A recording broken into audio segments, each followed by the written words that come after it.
Praise the lord. క్రీస్తునందు ప్రియమైన స్నేహితులారా, ఈ లోకంలో అనేక మంది ప్రతి రోజును ప్రతి సంవత్సరము కూడా అంచెలంచెలుగా ఎదగడం మనం చూస్తాం.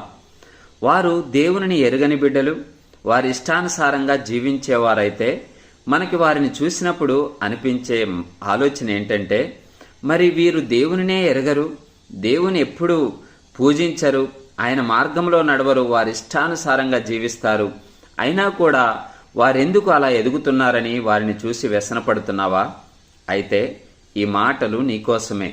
వాక్యం ఈ రీతిగా సెలవిస్తా ఉంది.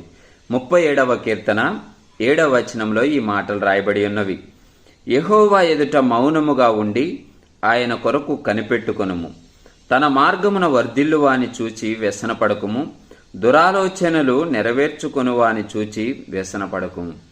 విన్నారు కదా, దేవుని యందు నమ్మిక ఉంచిన మనము లోకములో ఉన్నవారు వర్ధిల్లుతున్నప్పుడు, దేవుని ఎరుగని బిడ్డలు వర్ధిల్లుచున్నప్పుడు వారిని చూసి వ్యసన పడకూడదని వాక్యము స్పష్టంగా చెప్తా ఉంది. నువ్వు నేను అనుకుంటాం కదా, అయ్యో వారు ఇష్టానుసారంగా జీవిస్తారు, నేనైతే దేవుని యందు భయభక్తులు కలిగి ఆయన సన్నిధిని విడువక నిత్యము ఆయన సన్నిధిలో కొనసాగుచు ఆయనకిష్టముగా జీవించడం కొరకు ఎన్నో ఆలోచనలు ఆశలు అణుచుకొని, ఎన్నో మన ఇష్టానుసారమైన విషయాలను అణుచుకొని దేవునికి ఇష్టంగా జీవిస్తూ ఉన్న నేను మాత్రము ఎదగడం లేదే అనని లోకములో ఎదుగుచున్న వారిని చూసి వ్యసన పడొద్దని వాక్యము సెలవిస్తా ఉంది.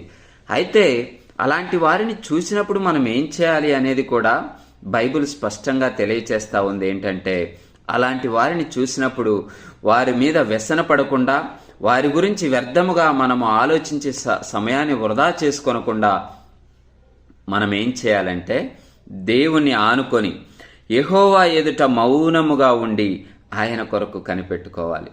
అయితే ప్రియులారా, మన సమయం వచ్చేంత వరకు కూడా దేవుడు మనల్ని దృష్టించి మన ప్రార్థన ఆలకించి మనకు జవాబు ఇచ్చేంత వరకు కూడా మనము అట్టి వారిని చూసి అసహ్యపడకుండా దేవుని ఎదుట మౌనముగా ఉండాలని వాక్యం సెలవిస్తా ఉంది.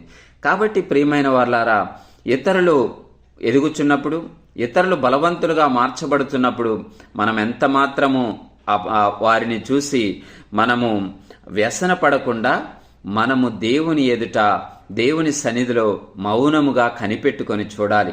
నీ సమయం వచ్చినప్పుడు దేవుడు నిన్ను తప్పక ఆశీర్వదిస్తాడు. ఆయన కృప కుమ్మరించి నిన్ను ఉన్నత స్థితిలో నిలబెడతాడు. అటువంటి కృప దేవుడు మనందరికీ దయచేయునుగాక. ఆమేన్.